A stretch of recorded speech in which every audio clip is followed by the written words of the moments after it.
Ladies and gentlemen, please welcome Secretary of Defense, the Honorable Donald H. Rumsfeld.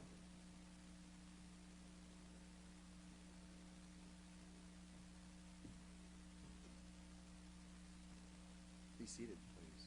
Thank you. Thank you very much, and thank you also for your service to the country. Thanks to those here and those that may be watching from bases or ships all across the world. We thank the dedicated men and women in uniform for doing so much to help keep our country free and safe. Also want to welcome the representatives from BENS, the business executives for national security who are here. We thank you for your interest, your support, and your assistance.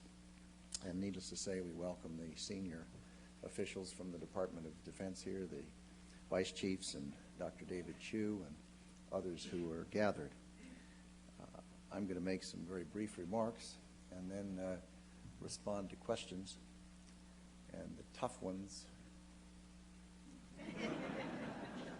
we'll heave them right down here, I think. Many of you will recall that on September 7th of 2001, I was here in this room on September 10th to talk to you and others around the world about the need to see that we engage in a process of transforming the Department of Defense, not just the way we deter and defend, but also the way we conduct our business.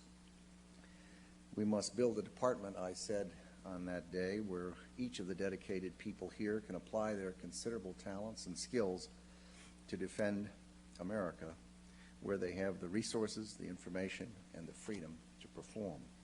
At that time, none of us knew that the next day, September 11th, the building would come under attack, the country would, by terrorists, and that we would be engaged in short order in a global war on terrorism, the likes of which the world had not seen.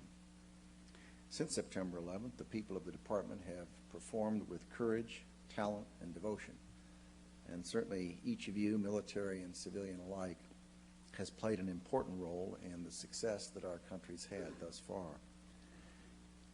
And you will be important, critical, in achieving our victory in the period ahead. When this war on terrorism started, there were some who suggested that we should put our efforts to transform the department on hold, that we really couldn't do both at once. The opposite was true. Indeed, the attacks of September 11th make transforming the department even more urgent, because they have awakened us to a fundamental truth, that we have entered a new security environment, possibly the most dangerous the world has known. It's a security environment where new threats can emerge very suddenly, without warning, where adversaries can attack not just on distant battlefields, but they can attack the people of the United States right here in America, where the nexus between terror and terrorist states and weapons of mass destruction means that attacks in this 21st century will be more likely, very likely more deadly than at any time in modern history.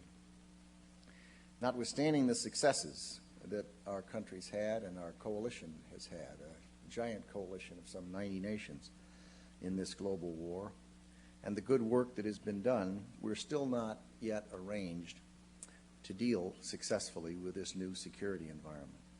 We entered the century really arranged to fight big armies, big navies, and big air forces, not to fight the shadowy terrorists and terrorist networks that operate with the support and assistance of terrorist states. And that's why we're so focused on transforming the department and the armed services. To win the global war on terror, the armed forces simply have to be more flexible, more agile, so that our forces can respond more quickly. But the same is true of the men and women who support the forces in the Department of Defense. We also need to be more flexible and more agile. We also need freedom, the freedom to move resources and to shift people and design and buy new weapons more rapidly, so that this great department can in fact respond to the changes in our security environment. Today, we still do not yet have that agility. In an age when terrorists move information at the speed of an email and money at the speed of a wire transfer and people at the speed of a commercial jetliner, the Defense Department is still bogged down to too great an extent in the micromanagement and bureaucratic processes of an earlier era. Consider just a few of the obstacles we face each day. This department spends an average of $42 million an hour, and yet we're not allowed to move $15 million from one account to another without getting permission from 4 to 6 committees, which process that sometimes takes months.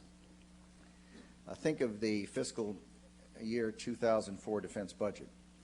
It was developed by many of the people in this room from the period probably of March of '02 to December of '02. It was then sent to the Office of Management and Budget for consideration between December of '02 and February of '03, last month, when the President presented to the Congress. Congress will be considering it from February of '03 probably until October or November of '03, and as in the past, probably making 10 to 20% changes in what was recommended. DOD will then try to live with what's left during the period between October of '03 to September of '04. That means that at any given time during the fiscal year of that budget, it will be between 14 to 30 months old while we're trying to implement what Congress provides us. And all that is happening in a world that's changing monthly before our eyes. If you think about it, your family budget or a business budget or a department budget is not something that is followed mechanically by rote, because it's more of a plan. It's something that's developed and put out there as a guide, and you need the flexibility to adjust it as you proceed through living through that period that that guide or that budget was designed for.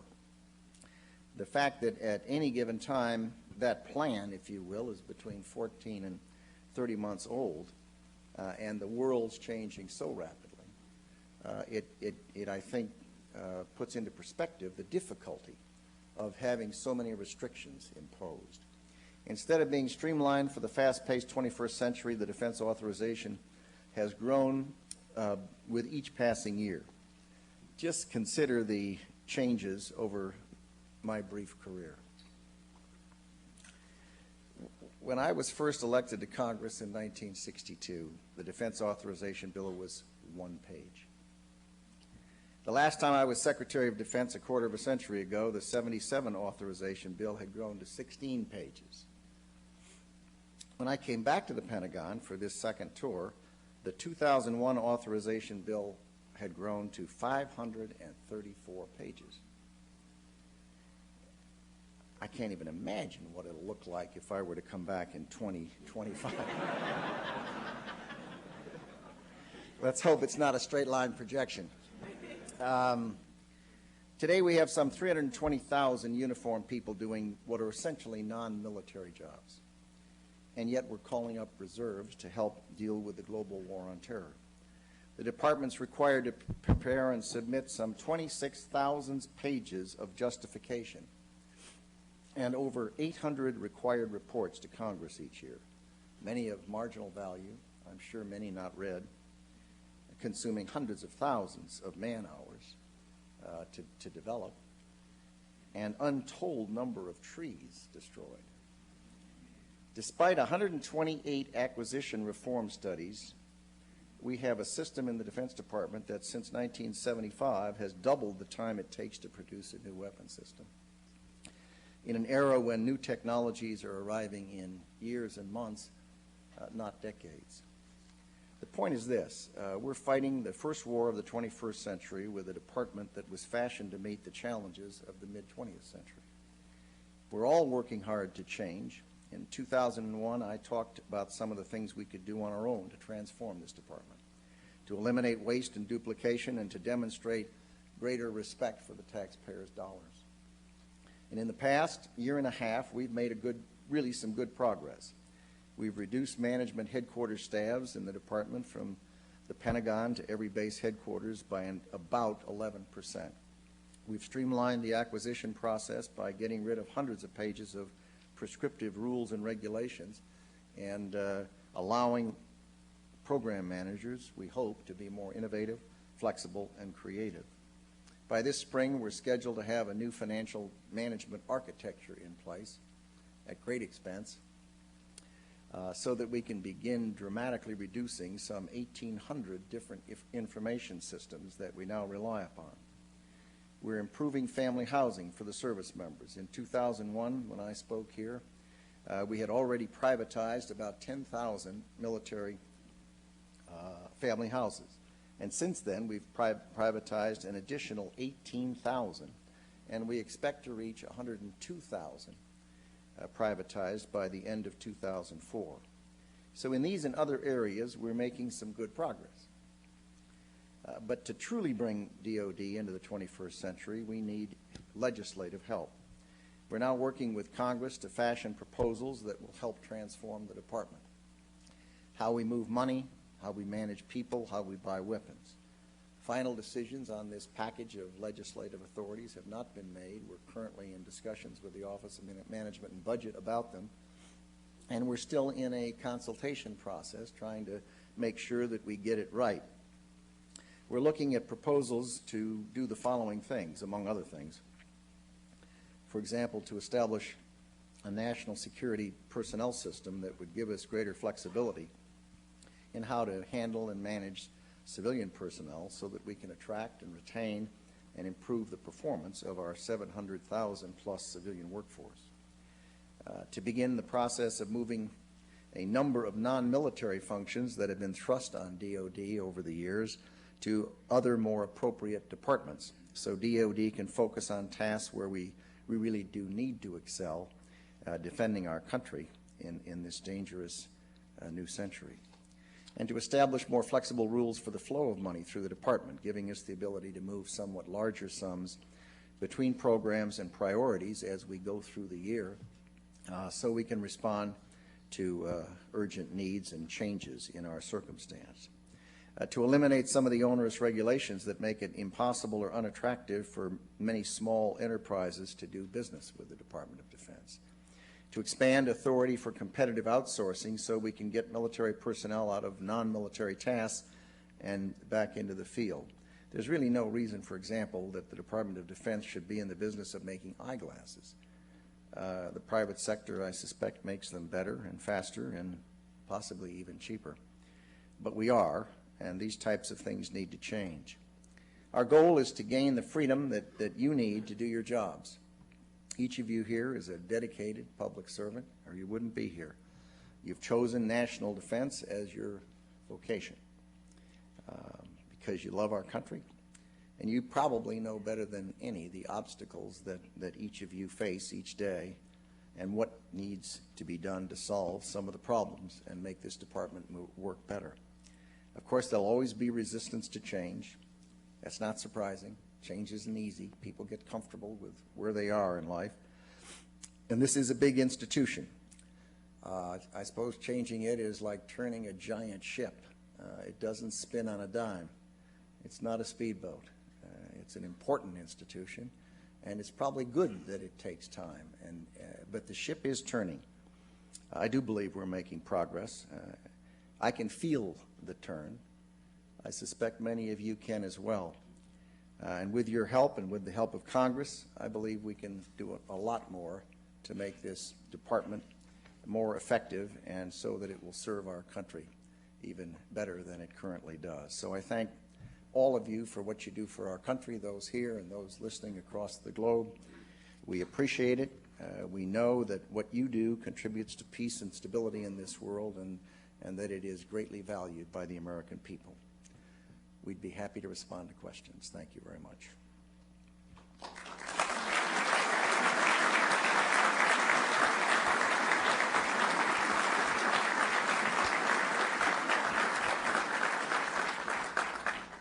Where is the man who asked about the subway coming in under the building? Not here, okay. Questions? Questions behind me? Yes. We'll pass a microphone over. Good morning, sir. My name is Staff Sergeant Jason Spahn. I work for the WHS Milper's office. Now, in regards to, there's growing concern in regards to North Korea and their intentions. With us having a war on terrorism and the possibility of Iraq, will we be ready to defend ourselves, let alone wage a war against them at the same time if need be? Yes.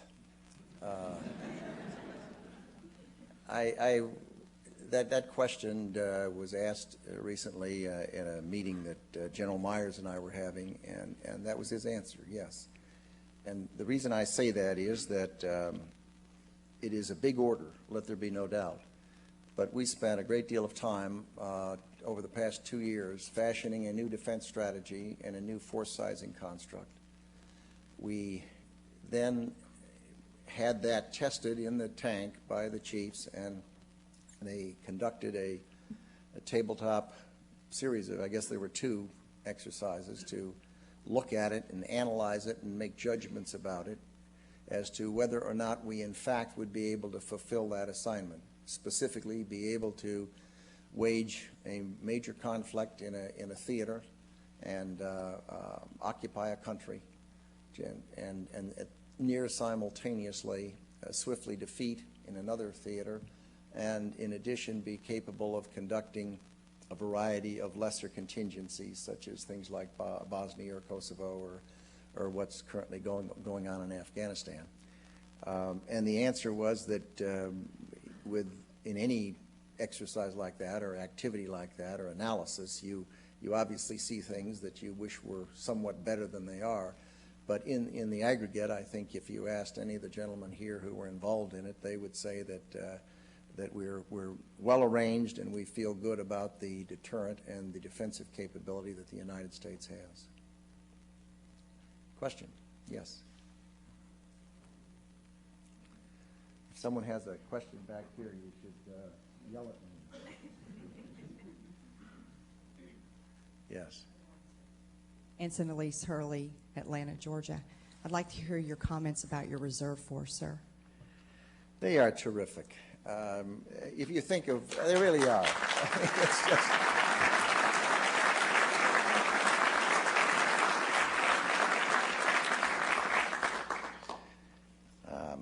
and I don't say that just because I used to be one. I'm trying to think. I think I finally retired from in the Navy Reserve as a captain back 15, 18 years ago. And before that, I'd been involved in reserve activities. But our force depends on the total force concept. The Guard and the Reserve are an integral part of it. Anyone traveling anywhere in this country or walking around this building or anywhere across the globe where I visit troops knows the role that the Reserve and the Guard are playing, and they're central to our success. They're central to our security, and they just do a terrific job. Question? Yes.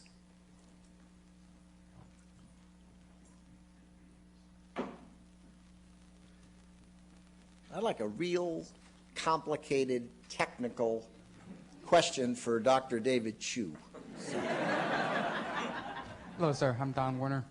I have a question about our strategic forces. As I read in the paper how B-52s were ordered to Guam, and the study that that DoD wants to use them more and more in the next 40 years. I read how I think, are about 80 bombers left. Are there any plans to bring our old B-52s out of the graveyard back into service to help beef up our forces some? Because I think I last read we've got 200-some bombers between 52s, B-1s, and B-2s. Why don't we get the Vice Chief of Staff of the Air Force, Doc Fogelsong, up here?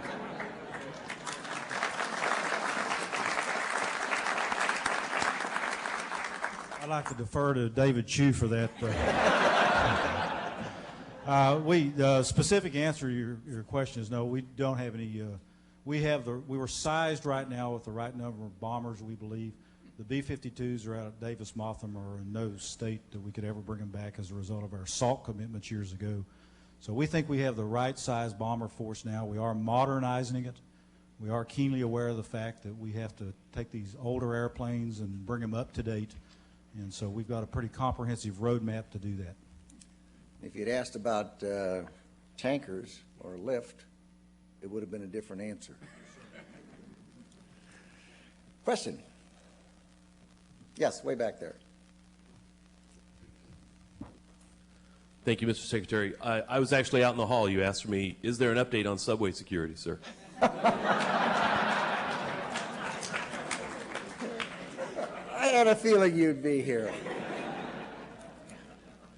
I think we're doing just fine down there where the subway comes in. They're making some improvements, and they're keeping it out from under the building, and most people who look at the security thing feel pretty good about it. How do you feel about it now?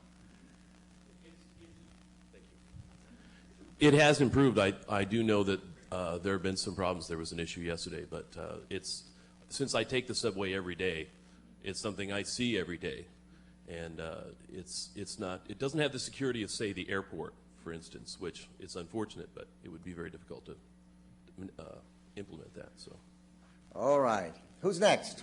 Yes. Sir, before you came back to the Pentagon, you were very, very involved in a project called the Space Commission Report now. I was wondering upon your insights in terms of how is it being implemented. Are you thinking about perhaps having a Space Commission continuation from your observations, sir? I haven't given any thought to having another Space Commission, and I feel I'm pretty busy right now. But we felt good about that commission. There were a lot of very talented people on it, and they produced a report, which I believe, Doc, it's safe to say we implemented something like 8 or 9/10 of it, didn't we? Almost all of it. And the feeling is that the implementation of those recommendations have been beneficial. Are you involved in the space business? How do you feel? Have we moved the ball down the field, or? Sir, I think we've got about the 80% solution, but we've still got more room to move in terms of, I think, some implementation, sir. Well, you know, now we have someone who's technically has that subject, and maybe we ought to think about taking a look at where we are. And it's been a couple of years, and give some thought to whether or not we've learned enough that we can make some more progress and finish the 20%, although it is a moving target. Doc? We always agreed that we'd circle back. There'd be a period of time here that we wanted to come back with you, as a matter of fact, and circle back on what we have implemented to make sure we did it right. And so it's probably time to circle back and make sure we've implemented the things that we said we wanted to do. And there were a couple of statutory issues that we still have to address as well. Good. Question?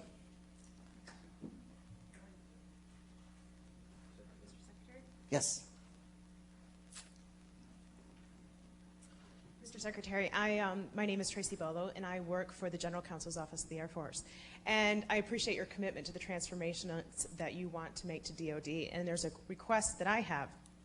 I am a member of a graduate student program designed to attract younger people that are willing and interested in government service. And what we've found is both my colleagues and myself are finding challenges moving out of this program into permanent positions within DOD. And we've found the personnel system to be needing transformation and guidance.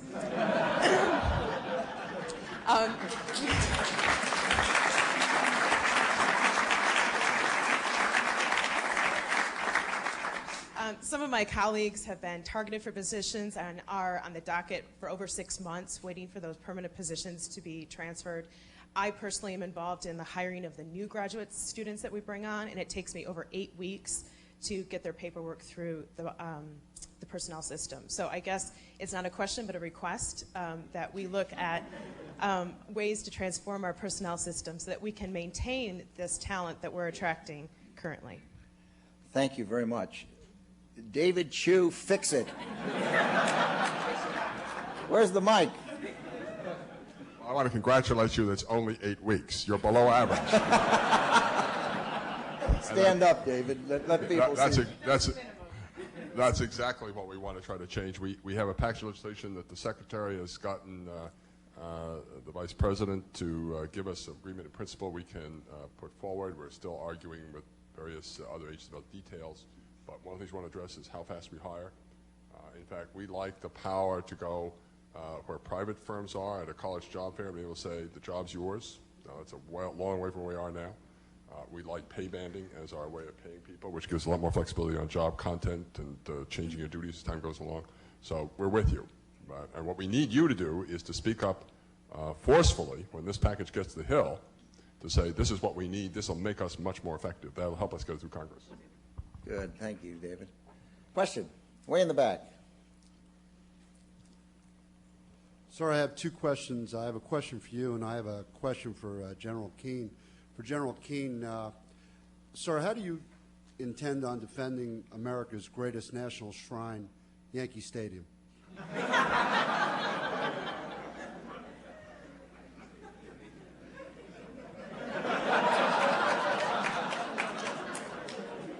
Say that again. Sir, how do you intend on defending Yankee Stadium? From the ground or the air or the sea? Sir, it's a national shrine. All sides. All sides. It's well known, I guess, in the Pentagon. I'm a New York City guy and a big Yankee fan. The truth of the matter is the Yankees don't need a defense.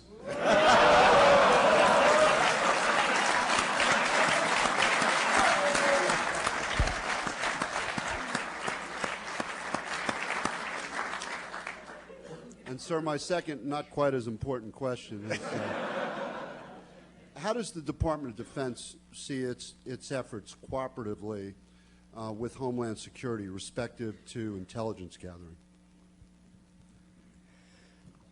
Unformed probably is the way to characterize it at the present time.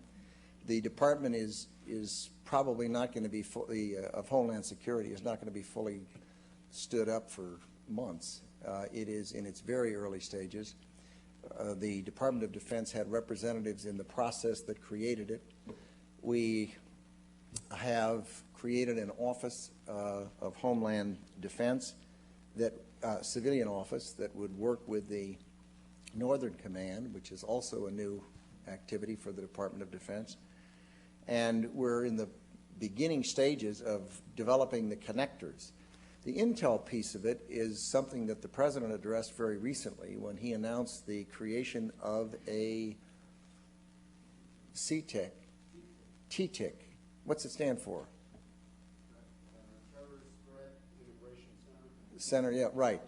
And it's going to be under the agency, as I recall, and we are participants in various ways. And we have recently nominated a person to serve as the Undersecretary of Defense for Intelligence. And the task of bringing all these things together is something that I would suspect we need to put a great deal of effort behind, but being realistic, it is not going to happen like that. That center, I know they're determined to get it going in the next 2 to 3 months on a preliminary basis. It probably will not be fully functional, at least for a year, is my guess. But we feel that that the right structures are being put in place, and now it's a matter of getting good people and those good people working with each other to figure out how we can do the best job for the country. Question? Yes. Mr. Secretary, I'm one of the individuals that Tracy was speaking about earlier, the graduate students. My name is Matthew Soden. I'm pursuing my MBA at George Washington University, as well as working for the General Counsel's Office. And my question is, with all of this talk of transformation, what sort of best practices are being looked at in the private sector to help transform the Department of Defense? We have a business advisory group, and they are looking at best practices and benchmarking, and they're attempting to develop metrics along with others in the department, in the controller's shop and elsewhere. You know, the old military saying is you get what you inspect, not what you expect. Or put it differently, in the private sector, they say what you measure improves. And it's true, because it forces you to have priorities, and it's a wonderful device. And unless people take those things that they're measuring, that they're going to track, whether it's daily or weekly or monthly, unless they take them and expose themselves by showing others what those things are, they don't improve. Once you do that, they do improve, because they know that every time the boss comes around the corner, he's going to ask somebody, how's that happening? What's going on? Why isn't it better? Why is it getting worse? And we see that, for example, in a few things in the department. Oh, safety at a naval air station. They always had that as a part of what they were focused on. But there are other things that each element in this department needs to have, and we need to have those metrics, and they need to be macro metrics for certain big chunks, but each element of the department needs to have metrics that fit what they're focused on and what their priorities are and how they're going to actually see that we continue to improve and do a better job. I think that the fact that the metrics aren't finished is unfortunate. What has to be done is you have to get agreement that those are the things that ought to be tracked, and then you have to put them in place, and then you have to calibrate them. It's kind of like looking at the consumer price index.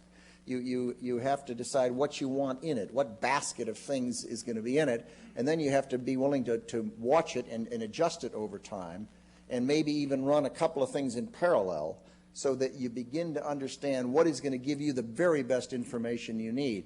We're working on it. We're not there, and until we do get there and get them out and get them public, we will not get the kind of traction that we really need. Questions? Yes, sir. We got this distinguished panel right here that know the answers to everything. Mr. Secretary, my name is John Fairfield. I'm United States Air Force retired. And I served 14 years in this building on your staff and on the air staff, and I deeply appreciate the men and women who continue to serve and support you. I've seen so many attempts at DOD reform, and I've never felt that there's been a congressional effort as serious as the effort that you've just mentioned. Do you see any pull from the Congress to really help you achieve the efficiency the department needs? I do. I think that what happened on September 11th has really jarred the country, and I think it forces us to recognize that business as usual in this department won't do it. The new chairman of the House Armed Services Committee, Duncan Hunter, was down yesterday or the day before for breakfast, and spent at least 3 hours here. Was fully briefed, I believe, by Ken Krieg, who's probably here, who's kind of spearheading this activity. And then I had breakfast or lunch with him, and we talked some more. He is determined to engage this personally as a project. In addition, I guess Paul Moore's not, or Pete Guerin's here. Pete, what did you say the size of the Tiger team up on Capitol Hill is? We've met with over 60 members of the Congress. We've found enthusiasm for the initiatives. As you know, and you mentioned earlier, it's still an OMB as far as the final forms of it. But we've found tremendous interest and commitment, and I do think coming out of September 11th, there's a recognition of the importance of this and a commitment to it. And I think we're going to see some enthusiasm on the Hill for it that we haven't seen previously. I haven't been up on the Hill a single time and not had some member of Congress come up to me. It was just Jane Harmon did. She's from California. I think she's on the Intel Committee. Used to be on the Armed Services Committee, and I saw her the other night, and she said, I want to be helpful on the transformation. And there's just a terrific group of folks up there that are, a lot of them have served in executive positions before, which is helpful. In other words, the former governors, Lamar Alexander is said he wants to be helpful. Elizabeth Dole, the new senator from Carolina, said she wanted to be helpful. There's a very good group that is forming. And as we finish pounding down the final details with the Office of Management and Budget, and they have an actual package, then we ought to be able to get the thing really moving. Yes? Question? Right here with a microphone.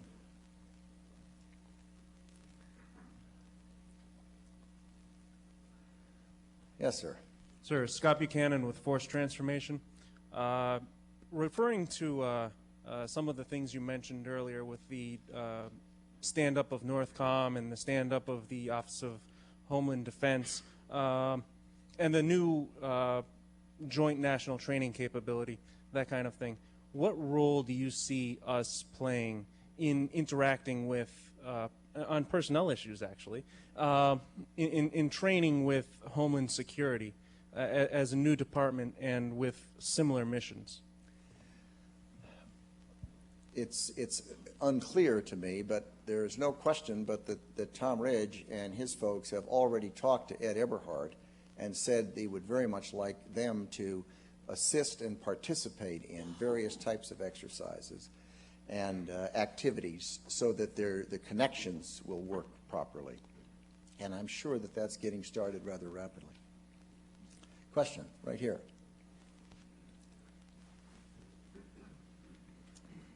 Any more back here? Okay. Sir, Commander Glaros, you mentioned I want to bring back the ball to acquisition. In the 1960s, Secretary McNamara, he introduced the PBBS to address the then complex issues of its day and the challenges that brought forth. It was an industrial tool for industrial age. You mentioned inspections and expectations helping drive that train, but really what incentives do you intend to put into place that would reflect the metrics of the information age, such as valuing flexibility or being capable of assessing uncertainty, such as the marketplace does in real options? Yeah. Incentives. Are you thinking about carrots or sticks?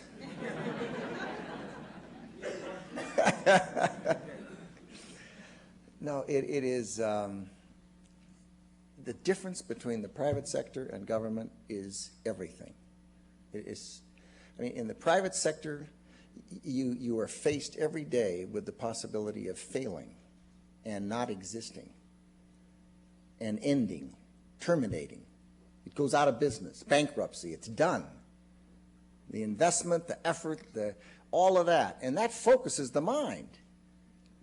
Believe me, it focuses the mind. Fear focuses the mind. And as the saying goes, it's your enemies that make you strong. And you get out in the marketplace and you simply have to compete or you go under. And you walk down any street, go through any street anywhere, and you'll see stores that were in business for 3, 4, 6, 8, 10, 12 months, and they're gone. And that's true of businesses. Government doesn't. Government doesn't end. It can't fail as such. And absent that incentive, fear, whatever it is, we have to find alternatives. We have to find things that help people recognize the need to change. If you don't change, if the market changes and you don't change to meet that market, you die in this private sector. If a market changes here, it's perfectly possible to go right on missing the market for a long, long, long time. And what made sense, some period back, and good, smart, motivated people put it in place, doesn't end because good people are still doing it. And yet, some things have to stop so other things can start. And you're right, you do need incentives, and you need more than just sticks. You need carrots as well. There are really, if you take a skipper of a base somewhere in California, he doesn't have any real incentive to treat the taxpayers' money respectfully. He knows if he saves some money at the end of the year, what happens to him? He doesn't get to use it for something else, he loses it. And so it's you use it or lose it. Well, no one would behave that way in the private sector. So what we have to do, partly metrics help. In other words, if people want to do right, they want to do well for the country, they want to be seen as performing efficiently and successfully and responsibly. And that's where metrics come in. We simply have to get those things in each of the elements of this department so that people can track progress. They can see that what they're doing is, A, it makes sense, and that it's getting better, and people look at it and say, good for you. That's getting better, and it's making a difference. And people want to succeed with things like that. We can do that. Question?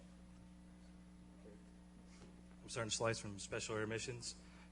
Rumors are roaming around Europe that with the current world situations, the U.S. is contemplating moving its forces, not only Air Force but Army, out of Germany and France into countries like Poland or Czech Republic. Is this a Department of Defense entertaining these ideas, or is it indeed just a rumor? What's happened is when I was asked to come in here and look at this department, one of the things the President asked me to look at was how our forces are arranged around the world and how we feel about that. It's a new century we have a new defense strategy, we have a new force sizing construct, and so what we did was we tried to do it in a logical sequence, and we did the defense strategy in the year 2001 and the force sizing construct and the quadrennial defense review, and we're now almost through the process of looking at our force structure. The Vice Chief of Staff of the Pete Pace is in the process of doing some analysis that he calls operational availability, and we think that that will be a help. A second thing that's happening that we think will be a help in answering the question is the work that's being done by Joint Forces Command and the Joint Staff on what is called joint concepts of operation. And to the extent we can focus ourselves on the way warfighting actually takes place and have it be less service-centric and more joint-centric, I think we'll be better off. As we do these multiple things, we're also doing one other thing, and which is going to have an enormous difference, and that is to completely change the contingency planning process for war plans and contingency plans, and to shorten it and to turn it into an iterative process. Now, we still have, to some extent, a leftover force deployment arrangement. We have a lot of forces in Germany because they were there. It was important that they be there during the Cold War because of the Soviet Union and the possible threat across the North German plain. Obviously, that's not the case today. We still have a lot of forces in Korea arranged very far forward where it's intrusive in their lives and where they really aren't very flexible or usable for other things. And here's South Korea with a GDP that's probably 25, 35 times North Korea's and has all the capability in the world of providing the kind of upfront deterrent that's needed. And we, of course, have comparative advantages with respect to an air hub or a sea hub and reinforcement.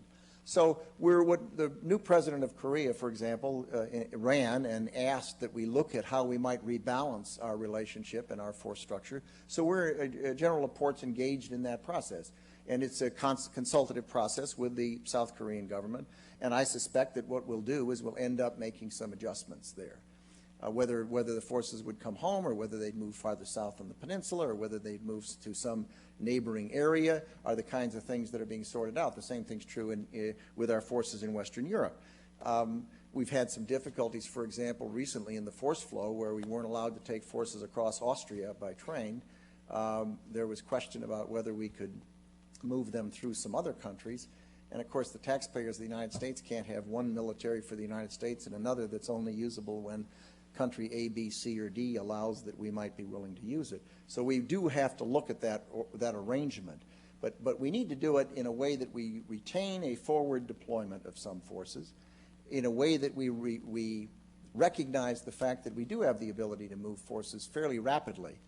The movement of forces from the continental limits of the United States, or the 50 states of the United States, to some other location is generally not where the time is used up.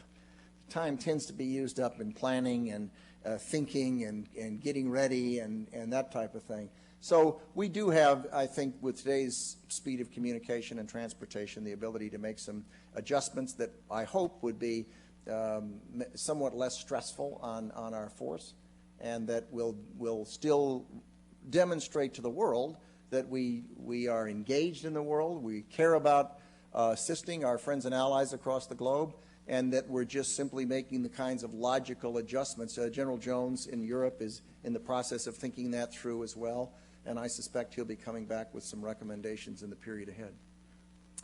Yes? I'm told this is the last one, so make it a pistol. Where's the mic? You have it. So I'll ask. Seize the moment. Yes, absolutely. Sir, Mike Flynn with the Pentagon Force Protection Agency. I'd like to know your position. How are we doing with the subway? No. I know how we're doing with the subject. All right. I'd like to know your thoughts, and probably those of Dr. Chu, on the mobilization of first responders away from, to go abroad, given the growing threat at home. And also, do you think that possibly alignment of forces under NORTHCOM to respond to threats at home might be an answer to that? Well, I'll start it. We have generally felt that the task of defending America was best performed forward by preventing things from threatening our country. We now see that terrorists can attack at any time in any place using any technique, and that we have serious vulnerabilities here at home. Therefore, we still have the same assets. We still have the same forces and arrangements, and the question is, how do you best use them? The type of thing that needs to be done to prevent terrorist attacks in the United States, I suppose, is, to simplify it, a couple of things. One is to deter things and to be able to deal with them when they happen. That's here.